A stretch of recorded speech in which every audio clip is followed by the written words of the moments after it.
Deus no livro de Efésios, na epístola de Paulo aos Efésios, no capítulo 4. Nós vamos ler a partir do versículo 17. Nós começamos o culto desta noite com esta leitura, só que nós vamos prosseguir para mais alguns versículos além do texto inicial. Efésios, capítulo 4, a partir do versículo 17.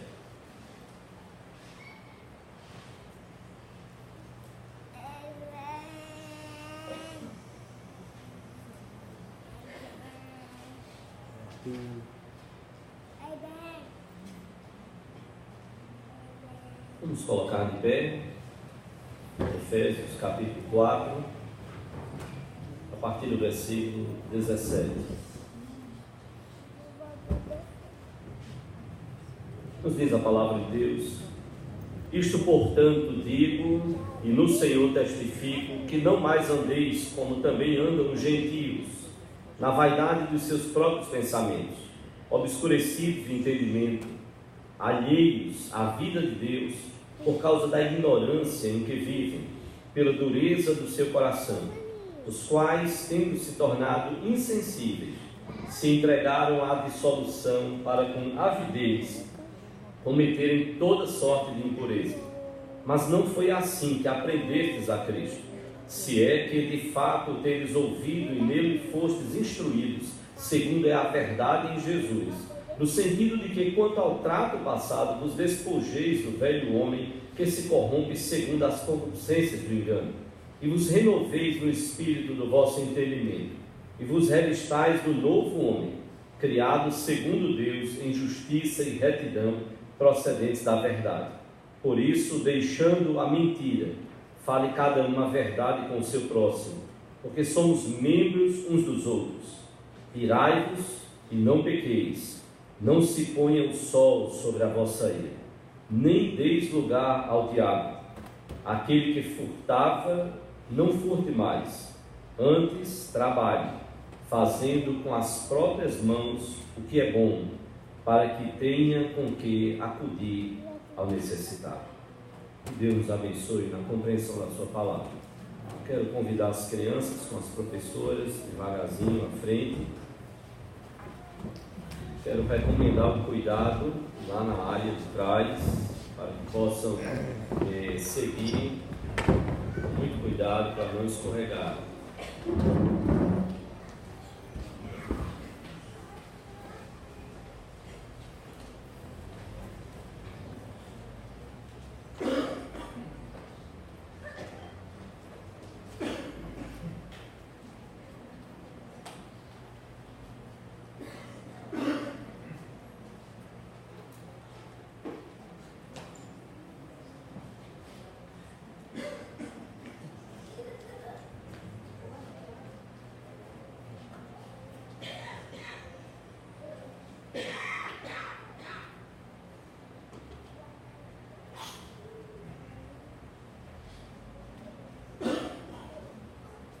Vamos orar, vamos fechar os nossos olhos, todo mundo de olhinho fechado. Vamos falar com o Papai do Céu, vamos orar. Deus amado, nós te agradecemos por esta noite, te agradecemos pela bênção da chuva que rega a terra. Tenha misericórdia também, Senhor, daqueles que sofrem e padecem diante do trato que damos à terra.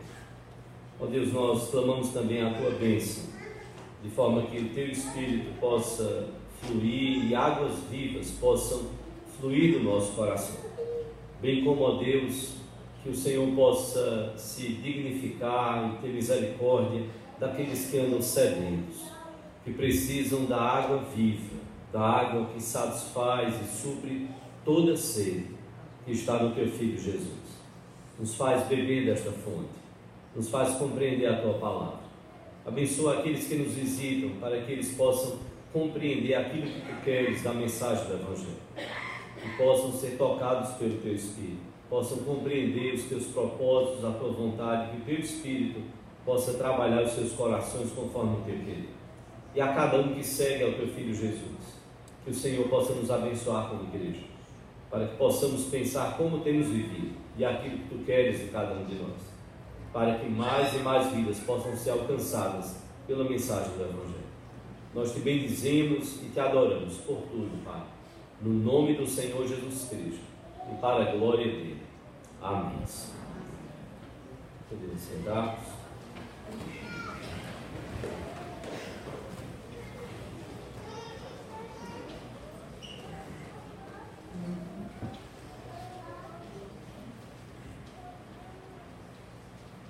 O coro da igreja adorou ao Senhor, dizendo: o mundo em trevas precisa de luz.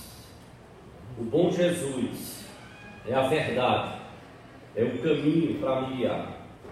A vida Ele é e nos libertará. É o caminho para me guiar. Que mundo precisa tanto do Senhor Jesus Cristo? Um mundo em trevas. Temos hoje a facilidade da energia, da luz. Imagine que nos Estados Unidos muitas pessoas correram para as igrejas e pastores poderiam estar extasiados ao olhar as suas igrejas lotadas. Há muito, muito tempo. Mas as igrejas estavam lotadas porque, como outros prédios públicos, foi para onde a energia foi quando chegou. E então as igrejas tinham energia, aquilo que você não tinha em casa, você tinha luz em casa. O mundo em trevas precisa, sem dúvida alguma, da luz de Jesus. Depois que Paulo fala no capítulo 1 do plano de Deus para os seus eleitos, para a igreja do Senhor Jesus Cristo, depois de Paulo orar com percepção espiritual do amor, da esperança do Senhor para a igreja, no capítulo 2 e 3, Paulo fala da obra de Jesus para nos salvar. E então, através da sua igreja e da cruz, unir dois grupos tão separados, judeus e gentios. Paulo então, no capítulo 4, fala sobre o desafio da igreja, olhando para o amor, para o plano, para a esperança, para todo o cuidado e propósito de Deus para a igreja através de Jesus. Paulo desafia a igreja a viver para a glória de Deus. E nós vimos isso no domingo passado. Viver para a glória de Deus pela unidade. Você viu aqueles 7, um só Senhor, um só Espírito, um só Deus e Pai, um só batismo, uma só fé e por aí vai. 7, um só, conclamando a igreja à unidade. Muito embora também Paulo também disse que a igreja glorifica a Deus não só através da unidade, mas através da diversidade, diferentes dons, diferentes ministérios. Nós somos diferentes, e a grande parte da nossa diferença, de cada um de nós, ela foi planejada por Deus, para que nós não nos sintamos autossuficientes, mas nós somos interdependentes, precisamos uns dos outros e precisamos do relacionamento, e assim é a igreja. Paulo então finaliza esta sessão trazendo de volta duas das suas figuras principais e mais queridas vistas nas epístolas: o corpo de Cristo, a igreja como corpo de Cristo, e a igreja como edifício que está sendo trabalhado por Deus. Para que haja crescimento e edificação, serão necessários valores, atitudes. Eu nunca ouvi falar de um corpo ou de um edifício que eles caem do céu já prontos. Não. Deus quer usar cada um de nós. Deus deseja usar cada um de nós. Então Paulo conclama no versículo 22, como nós temos aí, no sentido de que, quanto ao trato passado, vos despojeis do velho homem que se corrompe segundo as concupiscências do engano. Paulo conclama a cada um dos efésios a se despojarem, a se despirem, a tirarem aquela capa, ou seja, a ideia que está aqui do velho homem é de roupas que estão profundamente desgastadas. Essas roupas precisam ser tiradas. E Paulo então desafia a igreja para que cada um possa então ter essa consciência. Nós precisamos nos despojar do velho homem. Em Jesus, Paulo lembra no capítulo 2, versículo 10, lembre-se, nós somos uma nova criação, pois somos feitura dele, criados em Cristo Jesus para as boas obras. Nós somos feitura dele. Nós somos um poema, como é no grego, um poema de Deus, uma obra de arte, uma nova criação de Deus. Mas nunca esqueça, o velho homem quer voltar sempre. O velho homem vai sempre querer voltar à senda. Então, como é que Paulo descreve a vida antes do Senhor Jesus Cristo? Como era esta vida, este velho homem aí? Paulo então diz que os judeus, que os gentios, eles andam, eles vivem, e ele vai apresentar algumas características aqui para mostrar que velho homem é esse que precisa ser despojado. O que é que eu e você precisamos colocar de lado como velho homem, como parte da nossa natureza pecaminosa? O que é que precisa ser retirado? O que é que precisa ser colocado de lado? E Paulo então faz uma referência desses versículos 17 a 19 sobre algumas características deste velho homem. Como era o modo de viver pagão. E então desafia a igreja a viver de modo diferente. Paulo diz que os pagãos viviam na vaidade dos seus próprios pensamentos. E vaidade aqui, Paulo está dizendo, são pensamentos inúteis, são pensamentos vazios, é uma mente que é oca da vontade e do propósito de Deus. Esses pagãos viviam obscurecidos de entendimento. Veja só, obscurecidos. Paulo não está dizendo que eles não tinham conhecimento nenhum, mas Paulo está dizendo que eles estão nas trevas. O entendimento deles a respeito de Deus está obscurecido. Eles estão nas trevas, podem até ter entendimento de outras tantas coisas, mas eles não têm conhecimento verdadeiro de Deus. Esse velho homem também está alheio à vida de Deus, pela ignorância na qual vivem e pela dureza do coração. Ou seja, Paulo está dizendo que o coração deles está petrificado. Não só isso, eles são insensíveis, e quando Paulo fala disso, ele está dizendo que eles são profundamente endurecidos, têm o coração endurecido, e mais até, literalmente Paulo estava dizendo, eles não sentem dor, eles não sentem tristeza, eles não sentem sequer remorso pelo pecado, estão brincando com o pecado, vivendo no pecado, mergulhados no pecado, são insensíveis, e mais, diz Paulo, eles se entregaram à dissolução. O resultado imediato desse estilo de vida foi se entregar completamente à imoralidade. E a ideia de Paulo aqui é de uma conduta ultrajante, sem preocupação, quer seja com a questão pessoal, quer seja com a questão social. Não há mais limite para esses corações que se entregaram à dissolução, à imoralidade, que se tornaram insensíveis, corações duros, petrificados. E diz mais Paulo, eles fizeram tudo isso para com toda avidez cometerem toda sorte de impureza. Avidez aqui, Paulo traz a ideia, é ter mais do que é devido, é não ter consideração para o que seja justo ou direito de outras pessoas.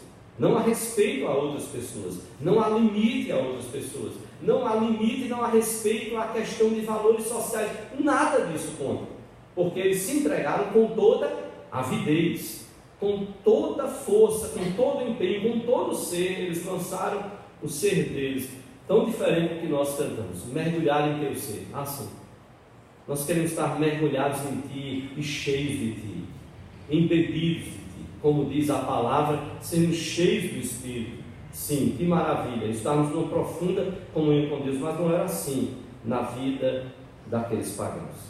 Esse estilo de vida, conforme Paulo nos diz no versículo 22, ele se corrompe segundo as concupiscências do engano.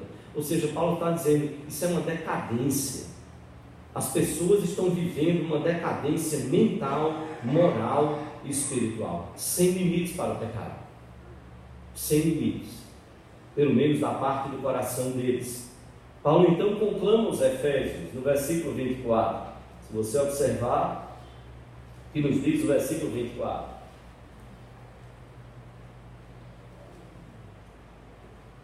se no versículo 22 Paulo diz, para que vos despojeis do velho homem, no versículo 24 Paulo vai dizer, e vos revistais do novo homem, criado segundo Deus, em justiça e retidão procedentes da verdade. Paulo está dizendo, você não se despe, não tira as roupas velhas para ficar nu, não, mas para que você seja vestido e se revista mesmo, você tenha preocupação de se revestir e fazer isso do novo homem, e esse novo homem é criado segundo Deus. O contraste que Paulo nos coloca no versículo 20, logo no início, depois que ele fala de toda forma de vida pagã, ele vai começar o versículo 20 dizendo: mas não foi assim. Esse mas é enfático. Paulo está dizendo, há um contraste entre a vida do pagão e a vida do cristão. Mas Paulo está chamando a atenção da igreja. O cristão não pode viver com os valores que lemos dos versículos 17 a 19. Temos que estar constantemente policiando o nosso coração, para ver se o velho homem não está tentando de alguma forma voltar. Mas sim, o cristão tem que ser diferente. Paulo vai dizer: não foi assim que aprendestes a Cristo. Vocês não foram ensinados por Cristo desta forma. Não é o exemplo que nós temos em Cristo, não é tudo isso que nós vimos, os versículos 17 a 19, não, de forma alguma. E Paulo então vai enfatizar isso e dizer, se é que é de fato, mas Paulo sabia que sim, que a igreja tinha sido ensinada devidamente, até porque ele passou, como falamos nas primeiras pregações, ele passou pelo menos 2 anos na igreja de Éfeso ensinando a igreja, se é que de fato o tendes ouvido, mas não é só um ensino do passado. Precisamos estar ouvindo ao Senhor diariamente, precisamos ouvir dele, meditar na sua palavra. Se é que o tendes ouvido, e diz mais Paulo, e nele, e em Jesus, fostes instruídos, segundo é a verdade em Jesus. Então Paulo vai dizer no versículo 22, que vos despojeis do velho homem, sim, como está nos versículos 17 a 19, os valores do velho homem, e vos renoveis no espírito do vosso entendimento. A mente precisa mudar, os valores precisam mudar, a compreensão e o entendimento precisam mudar, não mais agora com os valores pagãos, mas segundo a verdade que é em Cristo. Então diz Paulo, para que vos revistais do novo homem, criado segundo Deus, segundo a imagem de Deus. Lembrando, nós somos uma nova criação. Cada cristão é uma obra de arte de Deus. E Deus trabalha em cada coração e deseja trabalhar em cada coração, segundo a imagem, aquela imagem que foi manchada pelo pecado. É esta imagem que Deus está restaurando nos nossos corações, por meio do exemplo da vida do Senhor Jesus Cristo, em justiça e retidão que procedem da verdade que está no Senhor Jesus Cristo. Quando Paulo fala de justiça, ele usa um termo que diz respeito a cumprimento de deveres para com os seres humanos, e o cristão tem deveres para com a sociedade. O cristão tem deveres nos seus relacionamentos, sim. E quando Paulo fala de retidão, ele usa um termo que é usado na Bíblia para os nossos deveres para com Deus. Então nós temos deveres para com os seres humanos e temos deveres para com Deus, que nos salvou e que então nos abençoa para que possamos estar libertos do pecado. Há algum tempo atrás eu vi um programa, um final de entrevista, e naquele programa Encontro com Fátima Bernardes, eu vi já um finalzinho quando alguém disse assim: eu posso crer em Jesus e eu não preciso mudar, quem eu sou. Só que não dava mais para ver nada, ainda era no carro, correndo e ouvindo uma coisa e outra, e tive que sair do carro, mas aqueles segundos eu guardei aquela frase. Quando alguém então, e as pessoas tratavam de religiosidade, falavam de alguns assuntos, e aí então alguém chegou e disse: para crer em Jesus, eu não preciso mudar quem eu sou. E eu fiquei ali pensando, não preciso mudar. É isso que a Bíblia diz, é isso que a Bíblia mostra. As pessoas que se aproximaram de Jesus, elas não mudaram, elas continuaram do mesmo jeito, levando a mesma vida, ou até piorando os seus pecados, ou elas passaram por transformações profundas. Eu nem preciso detalhar aqui, mas em casa, ou mesmo agora, na sua mente, você está lembrando de várias pessoas que foram impactadas pela presença, pela mensagem, pelo poder do Senhor Jesus Cristo, e tiveram suas vidas transformadas. Como eu posso dizer que alguém pode crer em Jesus e não mudar? Ainda mais grave, me permita dizer, nenhum filósofo aceitaria um aluno chegar e dizer: eu sou aluno, eu sou um discípulo de Sócrates, eu sou um discípulo de Platão, se ele não defendesse o que Sócrates, o que Platão e o que tantos outros filósofos acreditassem e ensinassem. Como eu não vou mudar? Como não vou mudar? Não, o discípulo era conhecido exatamente porque ele falava e ele praticava. Eu não estou nem falando de seguir a Jesus, estou falando dos filósofos gregos. Quem se dizia discípulo de um filósofo tinha que falar tal qual o filósofo e tinha que viver com os valores do filósofo. Senão ele entrava numa contradição e as pessoas facilmente diziam: você não tem nada a ver com Sócrates, você não tem nada a ver com Platão, as suas ideias não têm nada a ver com esse grande filósofo. Mas se você defende o filósofo, você vai viver conforme ele vive, conforme ele ensina, conforme ele prega, ele fala. Então eu não posso pensar que alguém possa dizer que nós possamos seguir a Jesus e as nossas vidas não precisarem de mudança. Nós precisamos mudar, sim. Mas como viver esse novo homem? Na prática. Como é que o cristão demonstra na vida que ele é uma nova criação de Deus em Cristo Jesus? Deveríamos nos perguntar o que é que Deus quer mudar no nosso viver. Paulo apresenta 6 maneiras concretas dos cristãos despojarem, se despirem do velho homem, para então se revestirem do novo homem em Cristo Jesus. Nós vamos tratar hoje de 3 dessas maneiras, e Deus nos permita, no próximo domingo, se Deus permitir, o pastor Luiz estará dando continuidade às 3 outras maneiras pelas quais o que é que nós vamos nos despojar do velho homem e vamos nos revestir do novo homem. É um grande desafio para a minha vida e para a sua. Paulo vai ainda apresentar, para cada mudança necessária, ele vai apresentar o motivo. Talvez você nos visita hoje à noite. Talvez você pense em religiosidade, em acreditar em Deus. Sim, mas Deus quer muito mais do que isso. Ele não quer apenas que você saiba que Ele existe.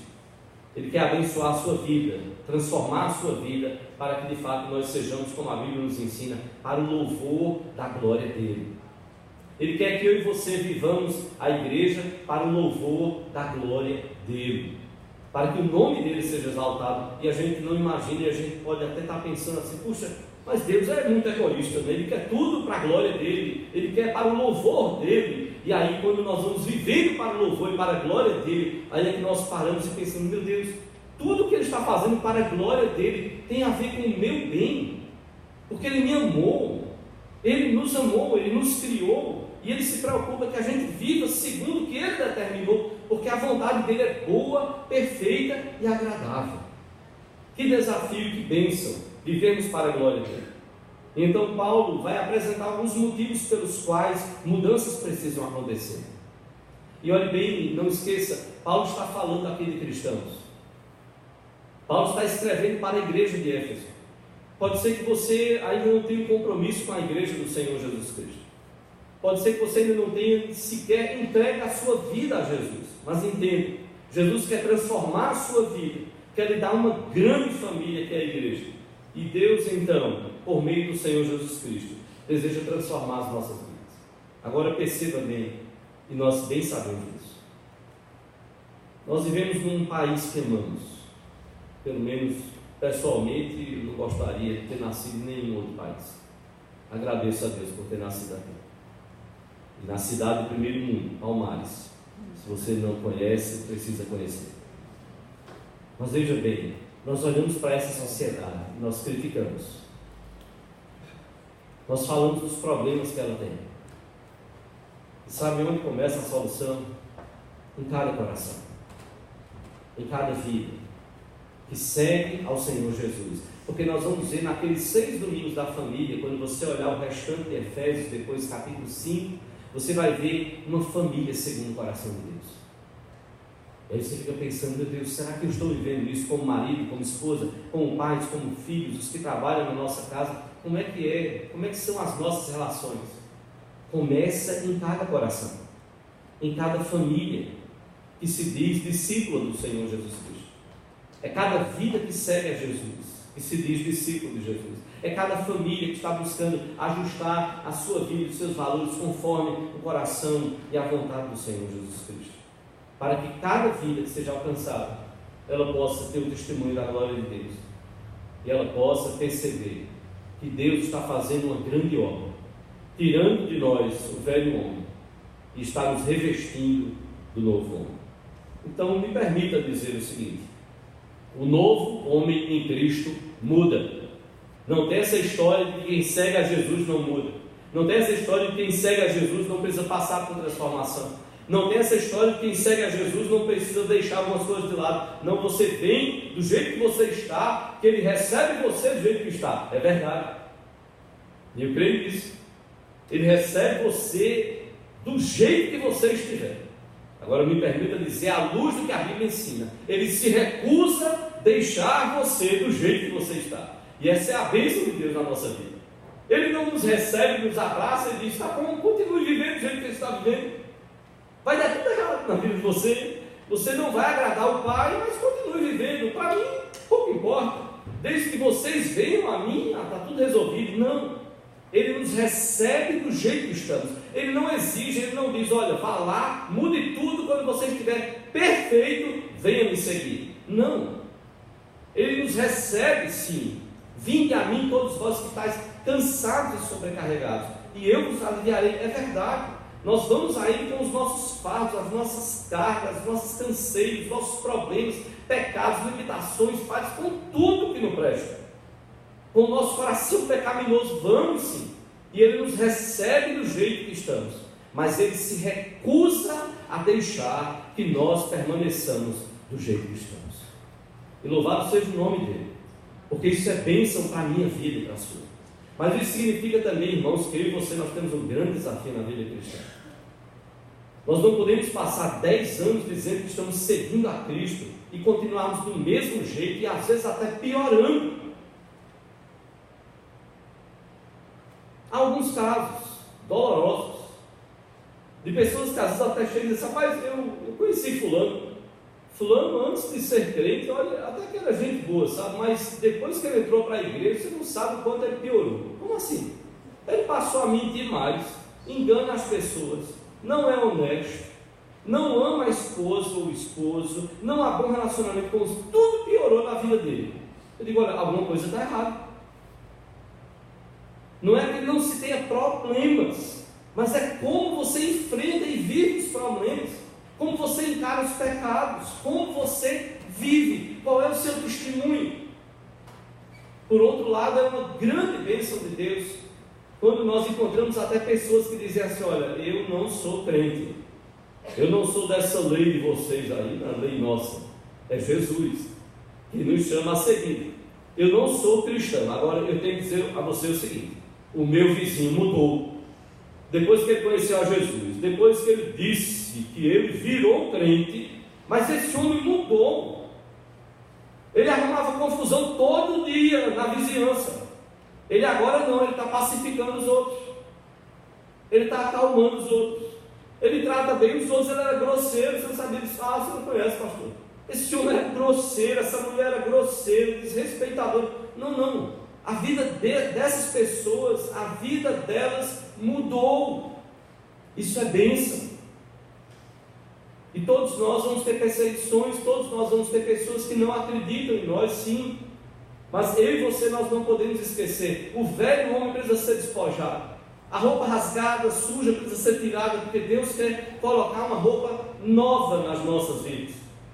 Eu lembro quando, certa vez, usando outro texto que a palavra de Deus nos fala, sobre revestir-se em Colossenses, e então um jovem, que não era na época nem seminarista, ele foi dar uma palestra na igreja de Caruaru, e era colega nosso. Eu estava passando uns dias lá de férias com ele, com a família dele, e foi anunciado de manhã: hoje à noite nós vamos ter o jovem fulano, que vai falar para a juventude sobre o macacão de Deus.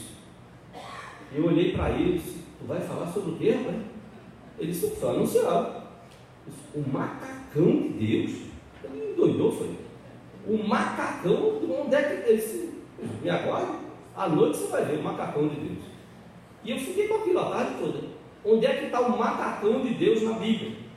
Então Paulo vai falar aos Colossenses usando esse mesmo termo: revestidos de ternos afetos de misericórdia, de bondade. E vai lá Paulo falando. São qualidades do novo homem. Então ele disse lá na palestra, ele disse: olha, você já viu um macacão de mecânico? É um terror. Sujo, podre. E é incrível, né? Porque ele passa a semana todo dia. Não se engane, não pense que ele vai, lava aquele dia, bota para secar e no outro dia ele usa o macacão todo limpinho. Pelo menos aquele macacão dura de segunda a sexta. E aí vai juntando óleo, sujeira, e ele deita, e ele rola no chão, vai todo sujo. Deus está dizendo então: tira essa roupa suja, eu tenho uma roupa nova para você. Tira esses valores sujos, esses valores errados, eu tenho valores novos para você. Eu quero trabalhar no seu coração valores novos. Que mudanças são essas que precisam acontecer? O novo homem em Cristo muda. Veja o que está aí no versículo 25. O novo homem muda da mentira para a verdade. Olha como Paulo coloca: por isso, deixando a mentira, fale cada um a verdade com o seu próximo. Deixa a mentira e fala a verdade. O desafio é a verdade nos relacionamentos. Se você não pode falar a verdade num momento, numa dada circunstância, cale-se, mas não minta. Cale-se, mas não minta. Nós somos tentados às vezes a mentir nas coisas pequeníssimas. Eu recordo certa vez que estava no caixa do Hiper Bom Preço, super apressado, muito apressado, e naquela época tinha um Bom Clube, e aí então passei o cartão. Quando eu passei, aí já foi senha, tá? Eu fiz: o senhor tem um Bom Clube? Eu disse: moça, por favor, eu estou apressado. Ela disse: sim, mas o Bom Clube, o senhor vai perder os pontos. Eu não quero saber dos pontos, senhora, eu estou apressado. Ela disse: o senhor não vai querer. Não entendeu, não é possível. Eu estou aqui desesperado, apressado. Se pudesse nem ser, nem nada, colocava, olhava para o cartão, batia a testa e pronto. Correr, estou precisando correr. E aí você é tentado a mentir, porque veja, se você diz assim: mas pastor, é tão simples, o senhor tem cartão Bom Clube? Não. Pô, mas como eu vou dizer não se eu tenho? Se tinha. Eu ia mentir numa coisa simplesinha, coisinha de nada. E aí às vezes você tem algumas complicações. A mulher olha para você e diz: estou linda? Meu Deus, pronto, e agora? Vai começar a Terceira Guerra Mundial. Eu não estou achando que ela está linda. E se eu disser: olha, está legal. Legal não. Legal não respondeu o que eu perguntei. Eu perguntei se eu estou linda. E aí você fica: e aí agora? Porque tá linda, tá linda. Recordo-me também, certa vez, lendo um texto sobre essa questão da mentira. Imagina, num contexto americano, a torta de maçã tão famosa deles, tão comida e ansiada por tantos americanos. E aí imagina então alguém, um americano, que odeia torta de maçã. E ele passou o namoro, o noivado, comendo a torta de maçã que a sogra fazia. E ele nunca falou. E ela então, para a sogra perguntava: gostosa? Delícia. Delícia. Você gosta? Amo, de paixão. A da senhora. Se eu não comer fora é porque só a senhora sabe fazer a torta de maçã. E você vai mentindo de coisas pequenininhas. Agora imagina, você tem filhos e o netinho vai para a casa da vovó. E a vovó sabe que o genrinho vai pegar o filhinho e vai jantar. E ela diz: preparei uma torta que seu pai ama. Que torta, vó? De maçã. Vó, ele odeia. Como ele odeia? Ele odeia. Ele diz lá em casa: ou a mamãe já disse que foi um sacrifício de amor que ele fez para ganhar ela, comer torta de maçã toda vez que ia visitar e namorar a mamãe. Você vê como pequenas coisas destroem a nossa credibilidade. Se você não pode falar a verdade, não minta.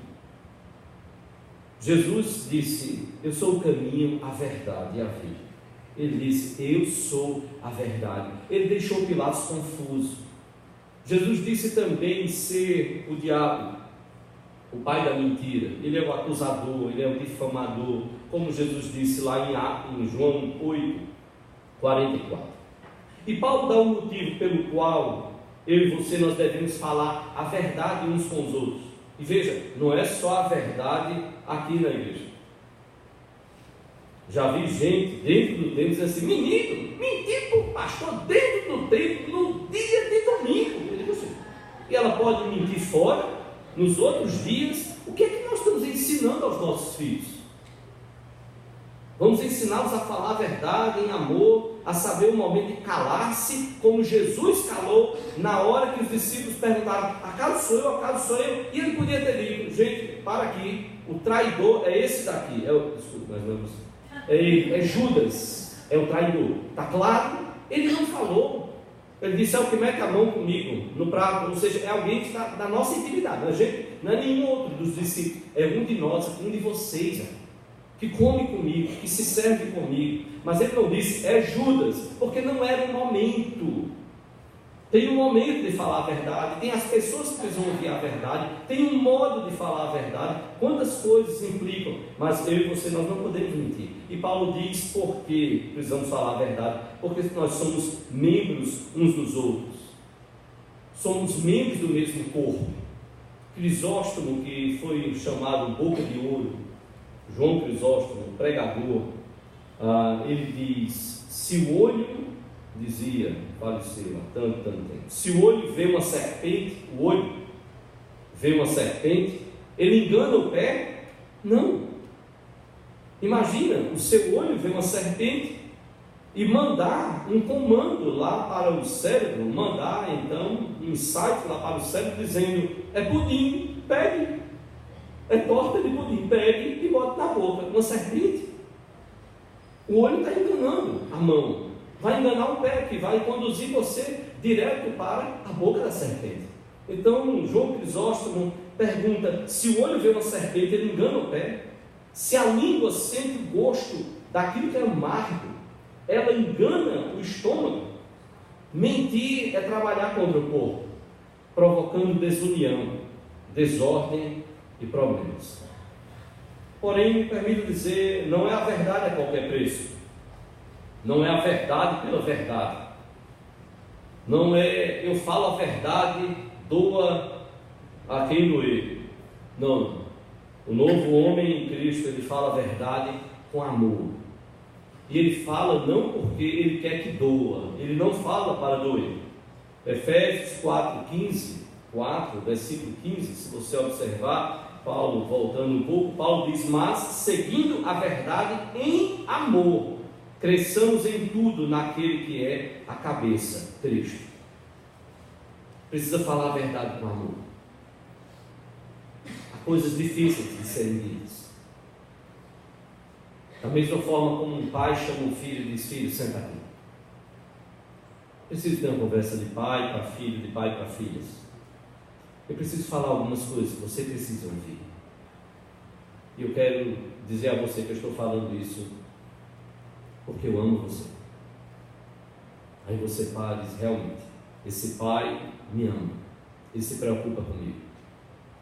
Quando algumas vezes precisamos levar umas palmadas, ainda adolescentes, era uma frase que eu não entendia muito bem.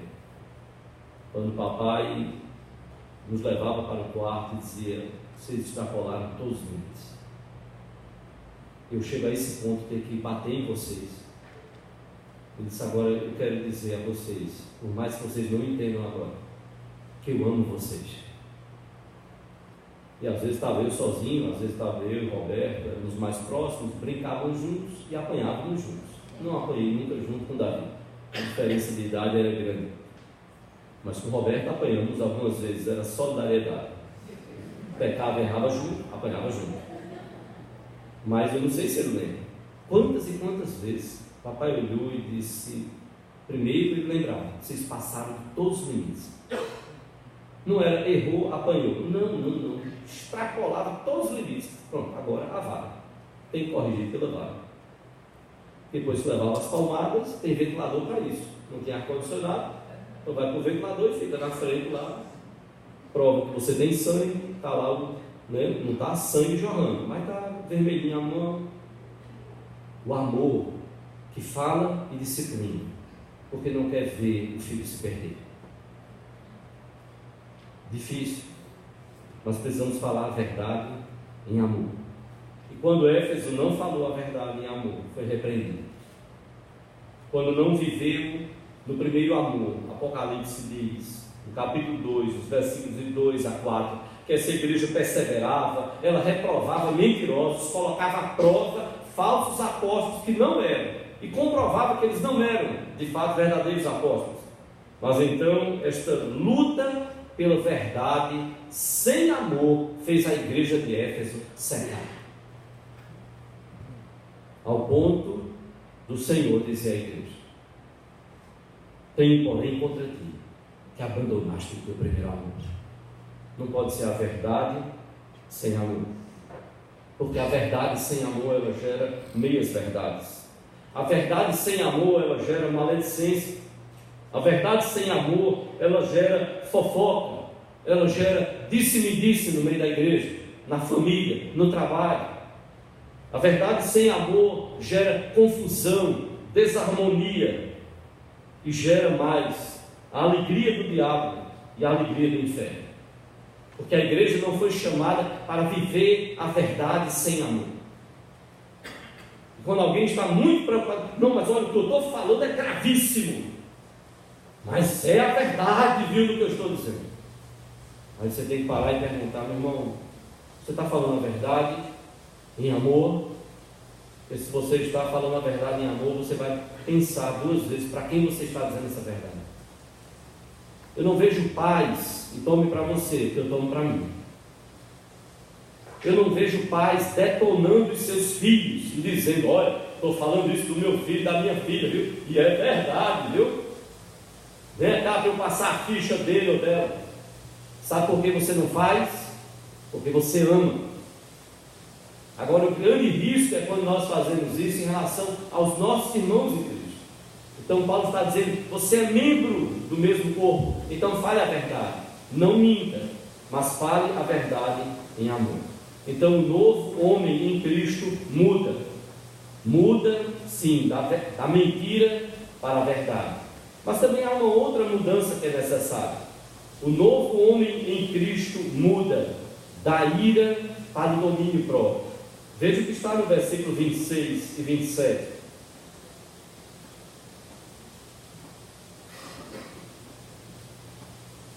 Olha o que Paulo nos diz.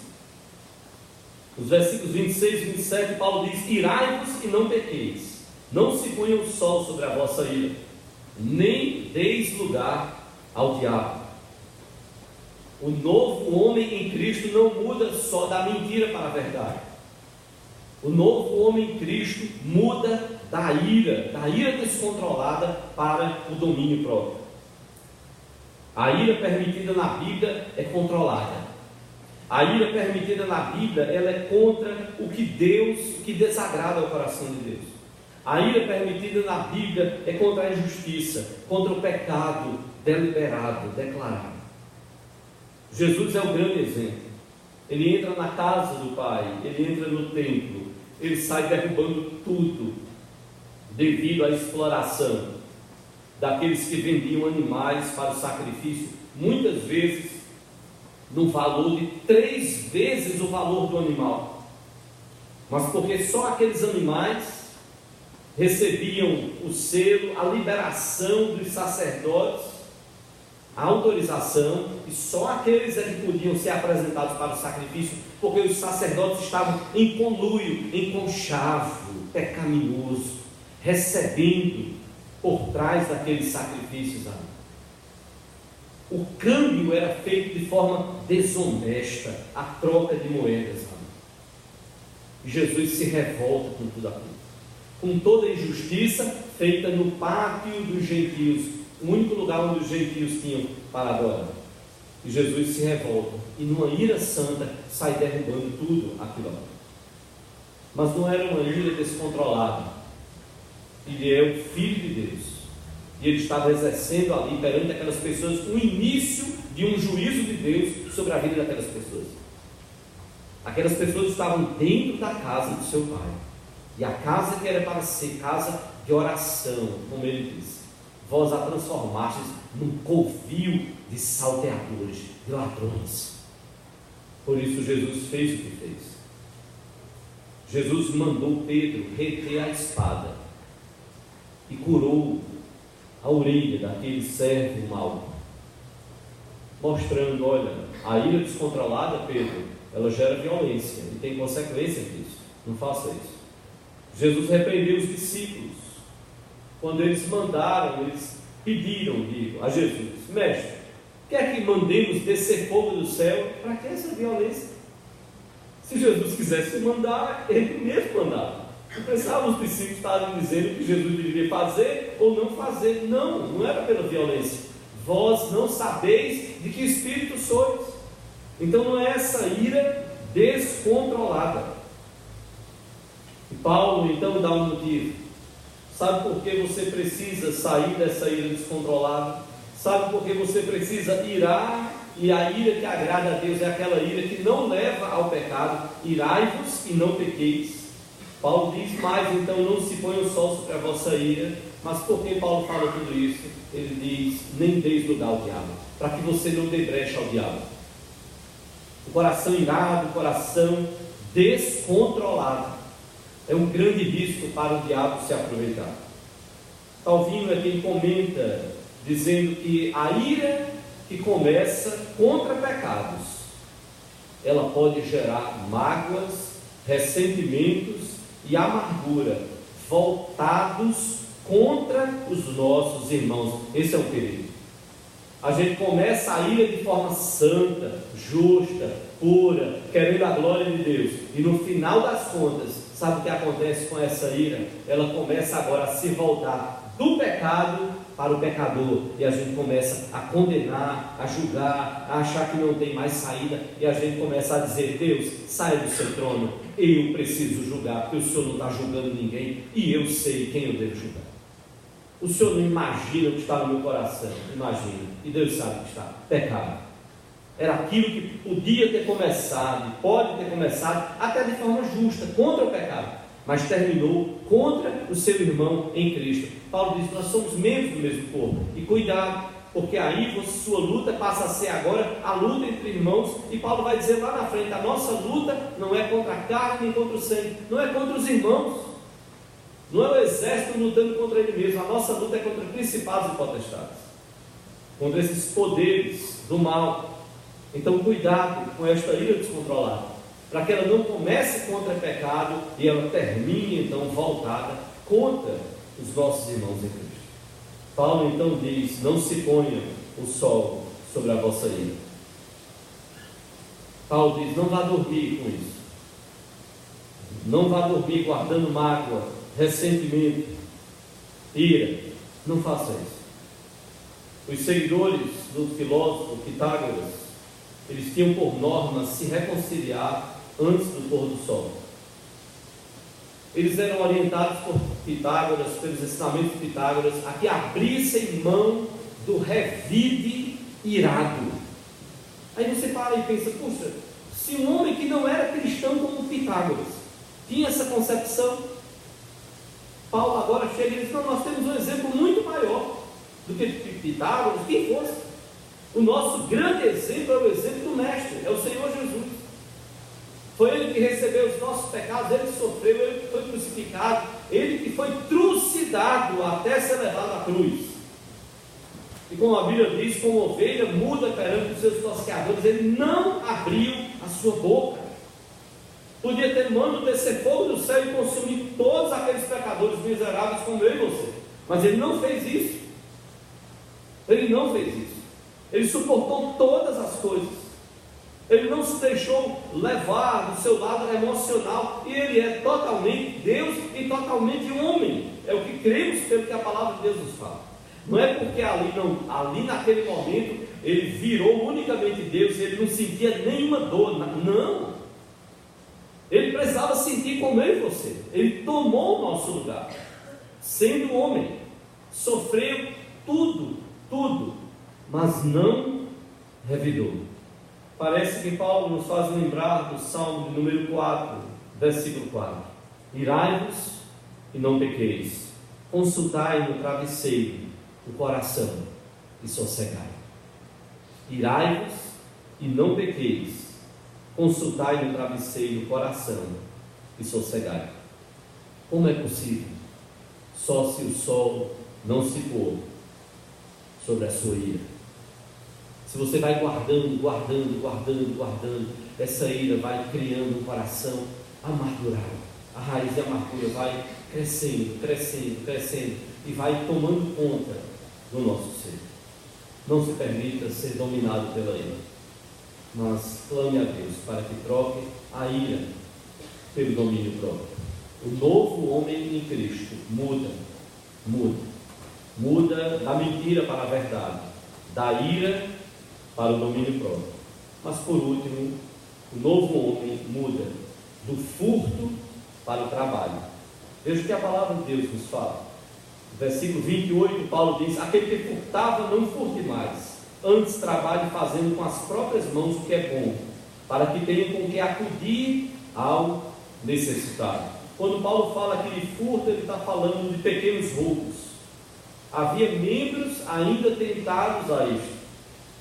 1 Coríntios 6, versículo 10, a Bíblia fala e diz que nem roubadores herdarão o reino dos céus. Eu quero chamar a sua atenção aqui. Pequenos furtos.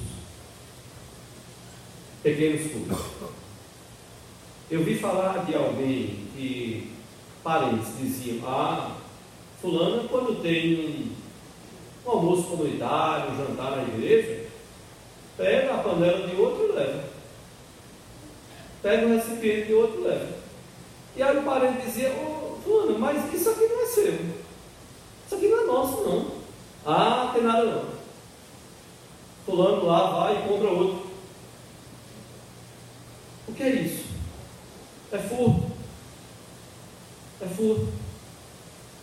Eu vi falar de um pastor, não aqui da igreja, aqui no nosso Recife, pela misericórdia de Deus já está na glória, porque não depende de nós, crendo em Jesus, espero que tenha mudado.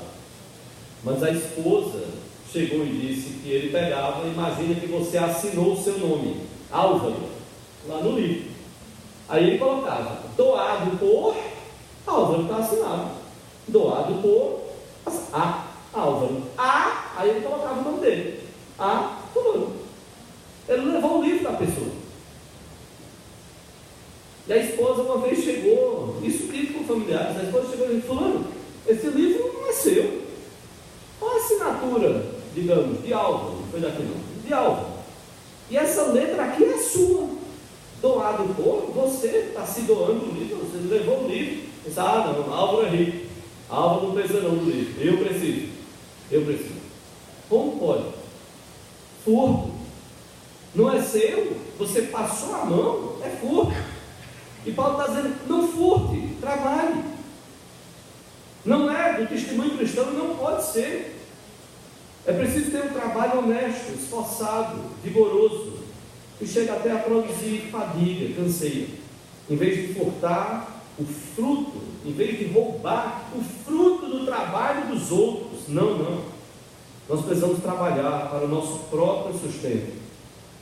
E Paulo nos dá um nobre motivo: para que tenha com que acudir ao necessitado. Você trabalha para poder ajudar as outras pessoas, ajudar aqueles que são necessitados. E isso é diferente de ser egoísta. Isso é diferente de luxar com o eu. Não, é também dizer: Senhor, Tu me dás para o meu sustento.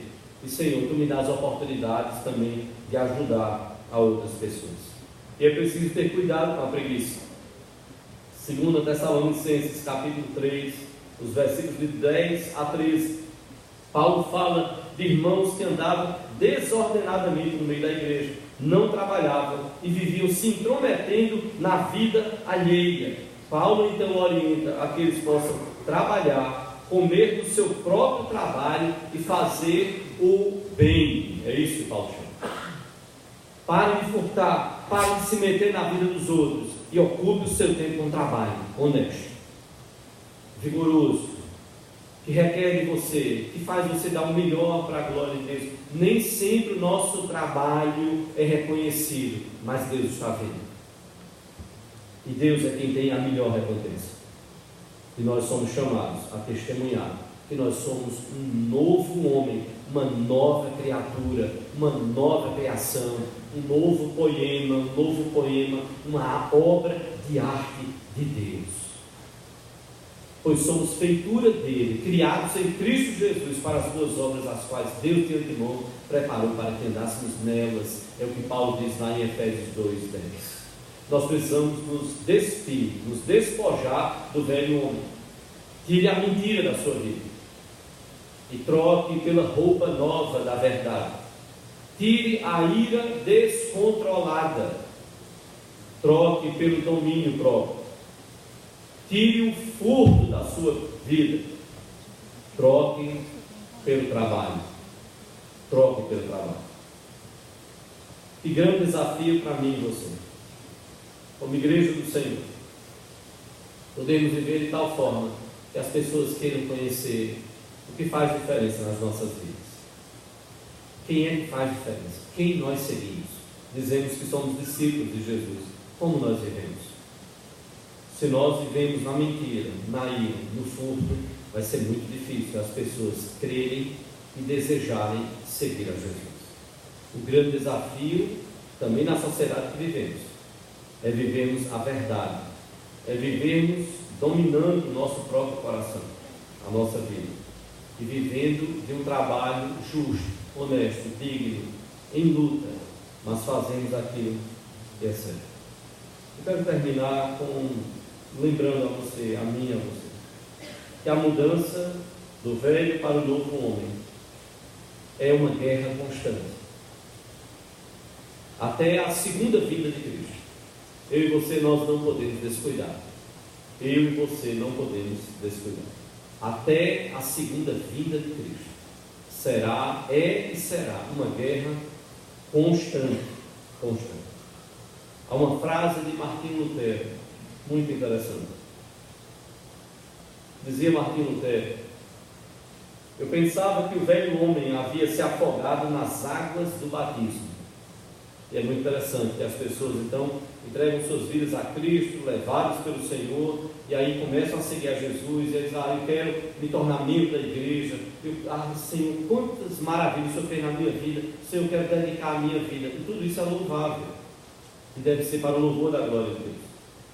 Mas aí então podemos cair no erro de achar que após o batismo nós não vamos errar mais, não vamos pecar mais, que vai estar tudo mil maravilhas e não vamos ter mais nenhum problema, nenhuma dificuldade. Então Martinho Lutero dizia: eu pensava que o velho homem havia se afogado nas águas do batismo, e ele mesmo terminava, mas eu descobri que o miserável sabe nadar. Eu descobri que o miserável sabe nadar. Eu e você, se queremos viver como um novo homem, nós vamos precisar lutar para estar sempre afogando, mortificando esse velho homem, tirando as roupas sujas e dizendo: Senhor, coloque vestiduras brancas, coloque a verdade no meu coração, Senhor, na minha língua. Senhor, coloque o domínio próprio no meu coração. É fruto do Espírito, a Bíblia diz. Coloque, Senhor, também o prazer de trabalhar, de te servir na obra, secularmente, onde o Senhor me der a oportunidade, que eu possa trabalhar e honrar e glorificar o teu nome. O novo homem em Cristo muda. Que seja assim nas nossas vidas. Que Deus abençoe.